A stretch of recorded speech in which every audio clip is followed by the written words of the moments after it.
নমস্কার। ২৬৭ নম্বর নেহালপুর সরকারি প্রাথমিক বিদ্যালয় 2 এর রজত জয়ন্তীর অনুষ্ঠান শেষে আমরা ফটো ক্যাপশনে পৌঁছে গেলাম। দীর্ঘ তারুণ্য টিভি চ্যানেলের সহায়তায় আমরা দীর্ঘ ৬ ঘন্টার অনুষ্ঠান রেকর্ড করে ইউটিউবে আপলোড করতে পেরেছি।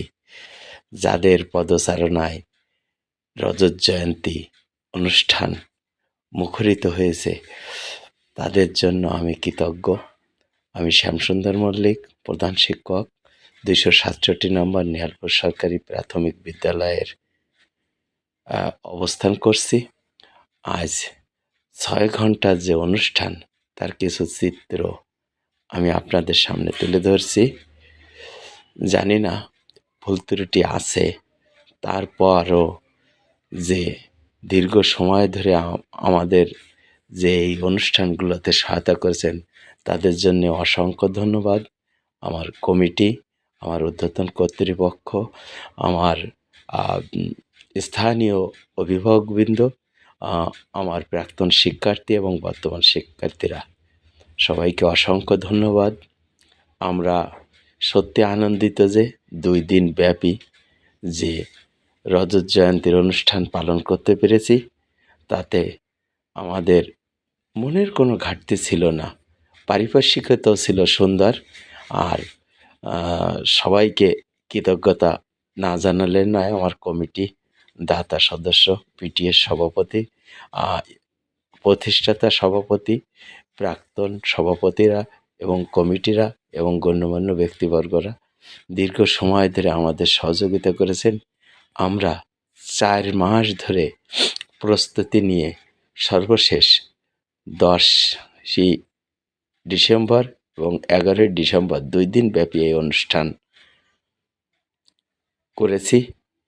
এই অনুষ্ঠানের আমরা নিজেদের শিক্ষার্থীদের জন্যে অনুষ্ঠান রেখেছিলাম এবং বহিরাগত প্রাক্তন শিক্ষার্থীদের জন্য অনুষ্ঠান ছিল এবং বহিরাগতদের জন্যে রেখেছিলাম মশিয়াটি থিয়েটার। মশিয়াটি থিয়েটারের নাটক দায়িত্ব ছিল। এছাড়া সবিতা সঙ্গীত একাডেমি, যার পরিচালনা ছিল সরজিৎ মণ্ডল এবং চম্পা মণ্ডল, তাদের কচিকাঁচাদের অনুষ্ঠান ছিল। আর মানিকচন্দ্র বিশ্বাস বাংলাদেশ বেতার খুলনা এবং অরুণ চৌধুরী বাংলাদেশ টেলিভিশন এবং বাংলাদেশ বেতার ঢাকায় শিল্পীরা ছিলেন।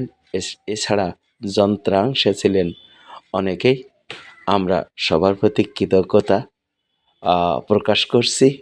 আর এই সময়ে যারা অক্লান্ত পরিশ্রম করেছেন আমাদের এই অনুষ্ঠানটা সাফল্যমণ্ডিত করার জন্যে, তাদেরও প্রতি আমার কৃতজ্ঞতা রইল। সত্যি আজ ভালো লাগছে। দীর্ঘ সময় পরিক্রমা করার পর আজকে আমাদের এই অনুষ্ঠানের কিছু এডিটিং ত্রুটি বা কোনো কিছু থাকার পরও আমরা যে প্রায় 6 ঘন্টা কিছু অনুষ্ঠান বাদ দিয়েছি, যেমন আমার একটা মৌলিক গান, তার একটু কারিগরি ত্রুটির জন্যে আমি সেটাকে বাদ দিয়েছি। আর যার কথা না বললে নয়, তিনি আমাদের সহকারী উপজেলা প্রাথমিক শিক্ষা স্যার মোহাম্মদ ইমদাদ হোসেন, যিনি দীর্ঘ সময় আমাকে সহযোগিতা করেছেন তার সুপরামর্শ দিয়ে এই অনুষ্ঠানকে তরিয়ে নিয়ে যাওয়ার জন্যে। তিনি তার 2 দিনের উপস্থিতি আমাকে ভালো লেগেছে। ধন্যবাদ সবাইকে।